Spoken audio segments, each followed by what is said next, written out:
Hey guys, welcome back to WindsorTime, and today Noah and I are going to talk about Watches and Wonders 2024. I was boots on the ground over there in Geneva, and we saw some really amazing things. It was an interesting year, I would say a little bit of a refresh year, but there were some really unbelievable pieces that came out this year, and I think we're going to start by talking about a few of our favorites. Sure. And then I'm sure the discussion will go off in who knows what direction, but it was really exciting to be over there and see some of the newness, see what the brands are up to, and to see what the future holds for the watch industry. But first, Noah, what are you wearing today? So I have a little something from the shop that I'm testing out. I have this beautiful Omega Seamaster 300M. I had the non-wave dial ceramic version back in the day and loved it. And when this came in the shop, I've always been such a fan of this watch. The thing that's kept me away from it is the bracelet. The bracelet, I wish, and it'll be cool to see if Omega comes out with a more tapered version, because the rest of this watch is just so good. We were just talking about this off the air here. We were, yeah. Taper would be so nice. Yeah, and it was the same thing with the Speedmaster, when it had the non-tapered bracelet. It was always cool on a NATO, or I had the first Omega in space, and that came on a strap, and it was great. But when they introduced that new bracelet, I think it totally changed the watch. So we'll see something like that too. What are we drinking? We're drinking some, cheers. Sorry, so you're taking a sip. Green Spot, Irish whiskey. So, tasty. Cheers. Yeah, cheers. What do you have on? So I'm wearing my Norqain Wild One Burgundy, which has become an integral part of my collection. I wear this thing a lot. Yeah. I love it. It's lightweight, relatively indestructible. It's just different. Doesn't look like anything else out there. Yeah. We've talked about it on here before, but it's a killer watch. It's a killer watch. Yeah. Got the nice combination of gray, gold, and burgundy. Yeah. This particular one was a limited edition. Sure. And Wild One. We'll talk about Norqain in a minute, actually, because that was one of my favorite things from the show. And it was their first time at Watches and Wonders specifically. They've been in Geneva around the show, but this was their first time having an actual established entity in the show. So that was cool. Very cool. We'll get and to it that, I'm sure. Perfectly matches your hoodie. Conveniently, sweatshirt. perfectly It's the gray. It's almost like what's your favorite color? My favorite color at the end of the day is probably a form of blue. If I was I go back and forth. I like burgundy, but I was gonna say burgundy. I feel like I like burgundy, but I tend to be a blue type of guy. Nice. Which is nothing unusual about that. I think that's why you guys tune in to know what our favorite colors are. And that's a wrap. That's anyway. So we'll see you guys next week. No, so you went to Watches and Wonders. Yep. I think. We're filming this a bit after the fact. I think it's a good thing because you see so many videos, and obviously we're just kind of in that bubble of watches and enthusiasts and all that kind of stuff. But I think there's been some time to digest it. You've been back for a bit now. It was an interesting year. It was. I think I liked this year, and this is going to be an interesting statement. I liked this year better than last year. And the reason is with watches and the influx we've seen into the influencer community, or enthusiast community rather, it's almost like there's an expectation every year of a new iPhone release. Yep. And there has to be a new fill in the blank dial color from this company. And if there's not, it's a boring year. And I think this was such a cool reset year where it was, not to say quiet, there were certainly a lot of pieces and we're going to talk about them, but there wasn't an emoji dial date. And it's a cool watch, but it was almost refreshing to see, here's some tasteful updates.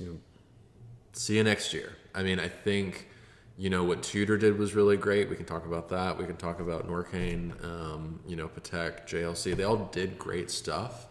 But it was just refreshing what's already great and what's already working. And I think that was cool to see and to kind of get away from an expectation of, like I said, it's not an iPhone, but my concern is with the additional interest in the hobby and in the industry that there's becoming an expectation of every year has to be a landmark year for what's released. Yeah, the next craziest watch and the Yeah. next most wild dial and all this stuff. Absolutely. And there's always going to be a little bit of that, but... It is. Yeah. And these are things that you should own and enjoy for a lifetime, right? These aren't things like your iPhone where you're replacing it every, call it 2 to 5 years. These are things that you want forever. So the things you want to see get released, you don't want them to just be a fast fashion of luxury that's really hot in Tiffany blue for that year, and then like 10 years down the line, it's just kind of what was this? Why did the brand produce? What value did this add to the actual cachet of the brand's catalog from that decade? I don't know. What do you think? You've been in this We've longer. definitely seen a little bit of normalization in the watch industry in the first place, and you know, secondary prices coming back down to some sort of reasonable level, which is great. And I think all the brands, you know, they're not sitting there micromanaging secondary pricing or thinking about that. Yeah. They are sitting there. I think they know, okay, we need to do more with less. Sure. And we need to have some really targeted releases that people are actually asking for too, other than a few things. Right. Things that people thought about that maybe are crazy, but Yeah. I do think we should jump into some watches. So Let's dive did in. anything particular stick out to you? Was there like one watch you took away from the show that you were like, I can't believe that happened, or this was really cool to me, or what? Yeah. What watch would you be putting on your wrist first from the show? How about that? Oh man! So the watch I would put on my actual wrist, and I saw in the shop the other day, was the Tudor Black Bay in black. I mean, just the standard, you know, no frills, no flash, you know, normal black dial watch. The thing that surprised me was the Coke that they did. Yes. In you know that size specifically rather.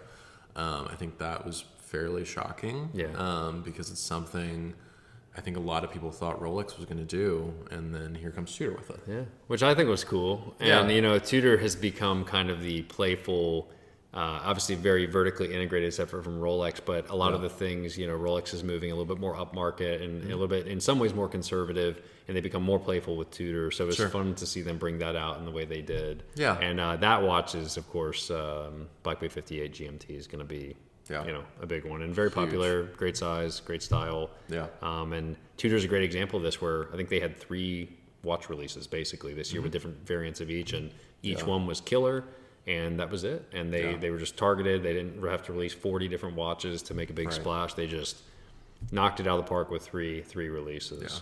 Yeah. That and the Longa release. The longest singular The piece. Longa was Longa historically does that. They do like a singular, you know, Yeah. new piece each year. But yeah, I mean, yeah, it's awesome. I mean, Yeah. What about you? What were you? If you could bring one thing back, if I could bring, I mean, yeah, that's it. which Patek would it be? I really liked the new, I don't want to misplace it, 5330G World Time with dates. Yeah. I thought that was beautiful. I like the denim motif straps that they put on both that and the 5980. I think it's /60G, and forgive me, I'm still learning the references. They're so new. Yeah. They are a little bit polarizing. I think they're awesome. They're really, really amazing in person. The colorway is great, and what's really cool about them is the fact that they're calf skin leather, It's stamped. and they truly feel, look, and for all intents and purposes are denim. And I've said this a couple times in person to some people, but the strap technology behind those is unbelievable. I mean, it's come a long way. So those are really cool. So that World Time with date would be one of them. I really, really loved the IWC Portugueser day-night indicating tourbillon with the obsidian dial. I thought that was such a unique piece. It was a beautiful rendition of a tourbillon watch that's modern but still kind of elegant and classic. For sure. And it had that just hyper unique day-night indication that was not just like a meter going whatever. It's an actual sphere sitting at the 9 o'clock that rotates from light to dark throughout the day. Yeah. And just gives you this beautiful arc of day-night. And it works so well with the obsidian dial. That's just this beautiful, almost charcoal, you know, sunburst looking dial. And the cool, quick story behind that is, without going down the rabbit hole, is apparently It was an apprentice watchmaker within IWC that came up with that day-night indicating sphere. Oh, wow. And they do this a lot for, I guess, their final testing and or their higher up, mobility within the company. And they loved it so much they actually incorporated it into a watch. So he, Wow. Got some good. That's I don't know. awesome. I mean, he did a good job there. But that was a really cool watch. That whole collection with the obsidian dial was really beautiful. It kind of reads as black when you just see it on paper, but in person, they're really dynamic, beautiful dials. That's awesome. Those were awesome. Yeah, and the Eternal Time. Eternal Calendar. Eternal I wanna say Calendar. off the top of my head. Yeah, forgive me. goes for But, that was. forever. I mean, that's just 45 That's wild. million years of How do you accuracy. substantiate I want to that? say for the yeah. moon phase specifically. Yeah, it's wild. I mean, I guess the idea is they have digital, how do you say it, programmatic testing that I actually asked our rep, are they actually mechanically running a movement through that and adjusting for it? And they said, no, it's really more of a projection, but they are currently running it against the Guinness Book of World Records, and we'll take that That's wild. moon phase accuracy down apparently, which is really cool. That was cool. Yeah. But there's so much to unpack from the show. There is. There's so much. And that's the cool thing as well. Today, yesterday, this week, the Tag Heuer Formula One Kith collaboration came out. Today, and what this was morning. cool was, from what I saw, it was at the booth and people Yep. were like looking at it. So I think it's going to be an interesting year of, yes, there were a lot of releases at the show, but there's also so much more that most brands have in store for the rest of the year. Yeah. What is it? So you go to the show, give like a 60-second summary of you're there. We see so many Instagram photos, so many different things. I mean, what is the... Well, first of all, there's day-to-day? media days, there's the media days and the authorized dealer, actual meeting days. I think some of that blends together, but there are some media specific events, obviously, and then there's open to the public days at the very end. So I was Very kind cool. of out I left on a Saturday, which was the first open to the public day. Yeah. I mean, a dealer's day is, we wake up, we have our breakfast, we we take a local tram to the convention, basically, which is at a place called the Pal Expo. It's its own kind of unbelievable convention center there in Geneva, out near the airport.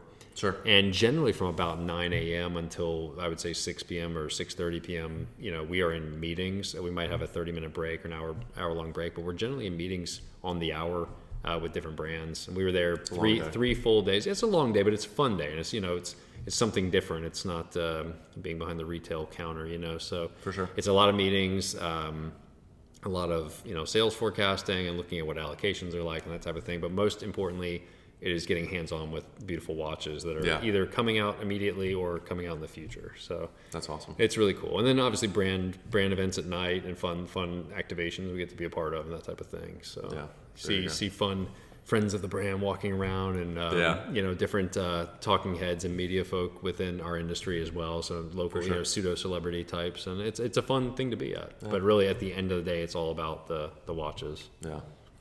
Well, let's talk about the big one, Rolex. An interesting year. Let's just talk about the GMT first. GMT Master. First and foremost, sorry if you were going to ask a question, but I think it's awesome that they did that. Yeah. A lot of people have been asking for the all black bezel GMT to come back. This is a way to kind of do that, but still have that 24-hour, or AM PM delineation. Sure. And it's something different. It's fun. It's beautiful.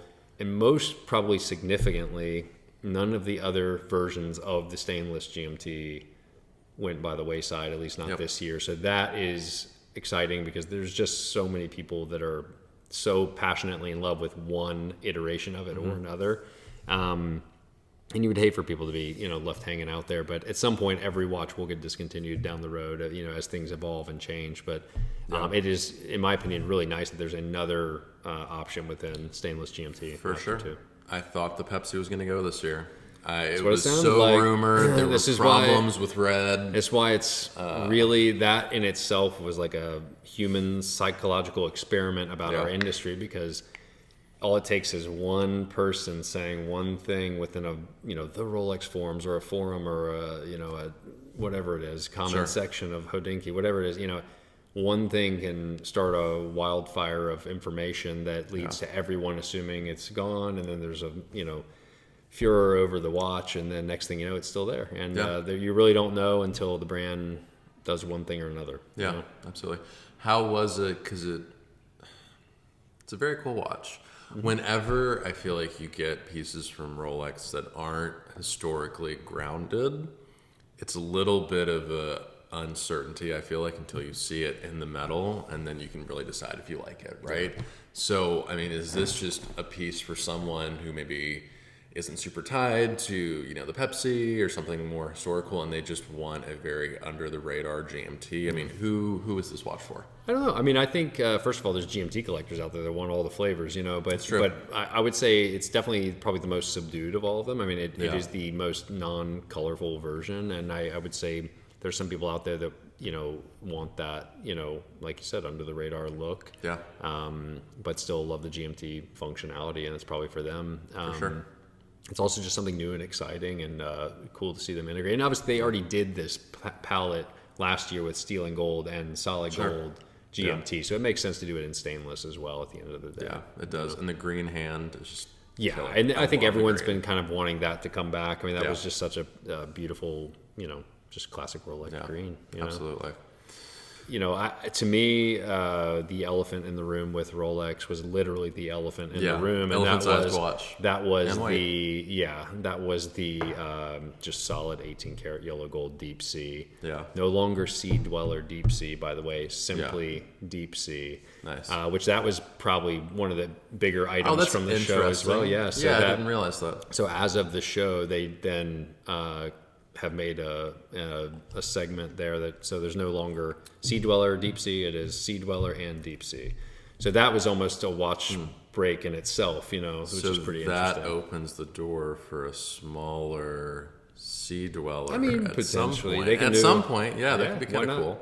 Yeah, I mean, Sea Dweller 43 has only been out for so long at the end of the day. I mean, it was smaller before that. So, so getting back to deep sea, I feel that for the last, I think when the steel and yellow gold Sea Dweller 43 came out a few years ago, 3 or 4 years ago, everyone started making the comment that what's it going to be next? The solid yellow gold, you know, Sea Dweller or deep sea. And here we go, flash forward, and we literally have a solid yellow gold deep sea, which is the heaviest watch Rolex has ever made. Yeah. Just, for all intents and purposes, sounds pretty crazy, but on the wrist, totally works. Oh, yeah. It's super awesome. I don't want to say everyone loved it, but I mean, I think most people that were skeptical loved it. And it is surprisingly wearable and fun, you know? It is so much more palatable than the Yachtmaster 2, which was their other huge watch that's now discontinued. So that was another. So it's kind of simultaneously, Yachtmaster 2 is at least for the time being no longer in production, it seems. So so this is kind of takes that place as the larger gold watch, along with Sky Dweller is not small either in gold. No, so it's a watch you just go for. I mean, just if you want a large yellow gold Rolex, you're not looking for something subtle. You're not looking for something under the radar. You're looking for that large piece. They make that watch, and for that consumer and that person who wants that, mazel tov. That's wonderful. Yeah. I mean, it's killer. All things considered, with 43 essentially being the top out size of 43, 44, about as big as a Rolex comes, on some very large guys, that's still only so big. Mm-hmm. So it's nice that they really do have something for everyone. But Rolex had, once again, I feel like last year's releases on paper were a lot crazier. I mean, they had a Celebration dial, they had all new Daytonas, they had all this. But this year they had a lot of quieter things too. I mean, they brought Mother of Pearl out in Date 840, which is a big deal. Yeah. They redid significantly almost all the day dates, especially 36. So there are actually a ton of new references, if you will. For sure. But the, certain pieces got more attention than others. That's for sure. Well, and the yellow gold Lamar. Yes. I mean, that's just almost a perfect time. I mean, and it's going to be a rarity, as the white gold one was, which is now discontinued. And that watch, we did get to try it on. I mean, it does exist. First of all, people saw pictures of it and they literally said, I don't they thought it was not real, and Yeah. it does exist. Gonna be a rare piece, of course, and Yeah. it's a beauty. I mean, it's So- just awesome. Would that make the white gold the shortest production run? I don't know. Daytime. I mean, that it was around for. I would imagine so, but Yeah. at the same time, over the decades the watch has been around. I mean, there's probably iterations where there were certain models that didn't even get in a catalog at all, and Yeah. and people don't even know the production run. But yeah, of the modern era, probably so. Yeah. I'm Killer. not. Yeah, and man, I mean, every brand has so many cool releases. We could go probably talk 2 hours just about Rolex. But, Probably. Yeah. What else? JLC. Anything JLC there? had, I mean, the Duomets or Duometra, Yeah, depending on how you want to say absolutely. that. That was really their big show. So Yeah. they had that's something, I mean, just to take a step back, there are some brands where you have if you go to your appointment, you're kind of stepping into, a general facility. You have maybe some water while you're waiting. You go into your meeting, sit down at a table, you get to be hands-on with the product, have your business meeting, et cetera, et cetera. Others are very experiential, and JLC is one of those as an example. So you don't really even have a full-fledged meeting per se. You're really kind of touring around the world of what the thematic idea is for this year. And this year was kind of the idea of the forge, in which the original LeCoultre family, would keep warm with, and they're obviously very ancient, Swiss, farmhouse over the winter, and how they would make different metallurgy things in that forge and then sell them in the following spring when it warmed back up. And so the whole idea was this centered around this, kind of furnace type forge that was in the middle of the booth, if you will, which had a show every 15 minutes or so with a thematic thing and this big show all around. I mean, it's just really cool to see that. And then, really you're just getting to tour around the watches and sort of see them on these pedestals around that, as opposed to just sitting at a table and having a meeting. So you get both types at the show, which is really cool. That's awesome. Really cool. And IWC's was like that too. They really centered around the eternal calendar, and they had kind of a giant moon coming down from the focus on the moon phase, of course, of that watch. Sure. With that watch right in the center, but I mean literally like a 50-foot half spherical moon coming from the ceiling, and you kind of had to work around that. It was a really, really interesting booth. That's wild. Booth is Well, I was gonna say booth is not the right word for these things. They're like small towns. but then they take it down after. They It do. doesn't stay there all year, which is wild. Yeah, thing, because too. Pal Expo, they run through nothing, and then they'll rebuild it in a different form or fashion the following year. So. Wild. What else? I mean, Norqain. You mentioned Norqain. Yeah, so Norqain was super cool. They had Norqain Base Camp. So Norqain was essentially, excuse me, I need to clear my throat with some green spot. Yeah. So Norqain Base Camp, technically a booth, but really it felt like you were at base camp of Everest or K2. Yeah. And I want to say it was Everest Base Camp that it was modeled on, but I could be wrong about that. So Sure. forgive me. But our actual meeting was within kind of a tent-like structure. There were Nice. probably 6 or 7 of those set up. We got to see all the newness, meet with our friends at Norqain, including Ben Cooper, who's the one of the founders and CEO. And most importantly, we got to play around with the Wild One precious metal configurator, which was really cool. So they've launched something online where you can actually build your own custom Wild One and basically make it any way you want. So that was really cool to see. That's awesome. At large scale. Obviously, you can do it on your phone or laptop, but to see it in the booth was really cool. But most importantly, they just had they were having fun in there. They were, basically felt like you were on an expedition or something, but you're just playing with watches too. That's awesome. They're really doing some fun things. They are, and that's a brand, I think, because of their relative newness to the industry, they're not confined by some of the you're right. heritage, tradition, whatever you want to say, rigid structure that Yeah. some brands who have been around forever are. Yeah. They seem to have a lot of fun. They seem to kind of do things the way that they want They're to just do trying them. to break any It's sort awesome. of mold that's out there. And I mean, they don't have they have a board, I'm sure, but they don't have a board they're answering to Sure. make said decisions. I mean, they're just doing things to do it and to have fun and to try to be different. I feel like I'm a Norqain advertisement sometimes, but I actually really do just like the brand. It's cool to see what they're doing. Yeah, awesome. So let's go a little bit deeper on Patek. Sure. What did you see maybe that other people didn't quite pick up on that were less hypey pieces, I guess? Yeah. Well, first of all, on some of the maybe still hypey pieces, we talked earlier about the denim straps. The denim straps got a lot of attention. I almost feel like they took away from the watches that were on the denim straps. For sure. But 5980 came back in white gold G form, which is exciting because 5980s went by the wayside this year. And I think that's an important aspect of Patek Philippe in the first place because everything has its day. The Stern family they know when the time is right to maybe retire a watch and create some significance of the fact that it was retired. For sure. And so it's nice to remember with Patek that everything will be discontinued at some point. So you get a lot of people out there really up in arms when something goes away, and that is just part of the art of Patek Philippe, that everything has a an expiration date, if you will, and I think that's part of the value of the collectability of the brand. But the piece that I think really, maybe the aspect of the piece that I think was the most interesting was going back to that world time with date. First of all, the first world time Patek Philippe has ever made with a date, which is a big deal, with a complication that tracks with the local time. So if local time changes, the date changes with it if it goes through midnight, which is very exciting. That's pretty impressive complication that they've come up with. But an aesthetic interesting detail to me was the fact that it has this mineral crystal hand holding a red palette to indicate the date.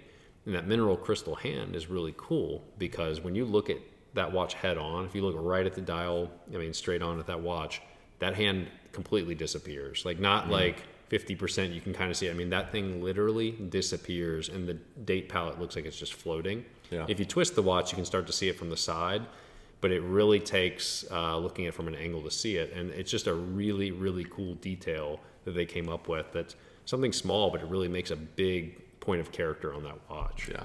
And they had done a version of that watch for Tokyo as a limited edition. So technically, this was not the first time it was on that watch. Same watch, different color palette. It was purple and it had Tokyo on the world time indication, I think in red, I want to say. I think so. But so they had that mineral crystal there, but to see it in this new rest of the line piece was really cool. Yeah, cool.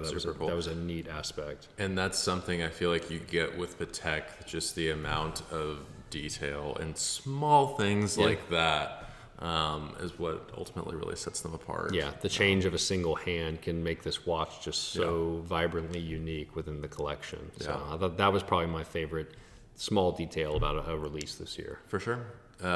Next up, and I think the last one you touched on, Cartier.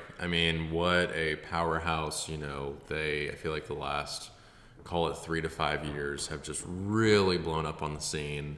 And you have the Santos Dumont now Rewind. The Rewind. Cool, until you need to tell the time in a hurry, and then it's going backwards, and it gets a little possibly not so great. But I think because there's such an avant-garde jewelry maker that also now has a significant watch presence, they get the license to do stuff like that.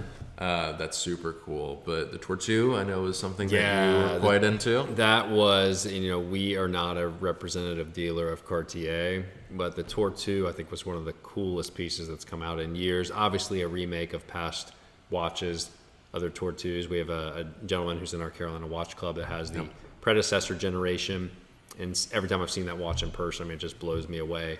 And this newer version is no different. The movement's beautiful. Yeah. The mono pusher is just so much fun to activate, and the case shape and just the look and feel of the watch is just second to none. That's one of those watches I'm like, man, I wish I was a dealer for that brand, because that watch is just special. Yeah. But, looking forward to seeing one out there in the wild sometime. That would be super cool. So Nomos, another quite fun brand. They've been a little quiet over the last few years. What did you like about them? Nomos was super cool this year. They did not have 1, 2, 3, 5, 10 releases. They had 31 releases of the same watch. So they had a particular tangente, however you want to say it, model in 31 flavors, kind of like Baskin Robbins. I feel like that joke's been made 1 billion times since the show. 31 color versions of the watch. As a retailer, you have to buy all 31 to sell any of them. So an interesting model, something really fun, and they're really just having a playful time with this watch.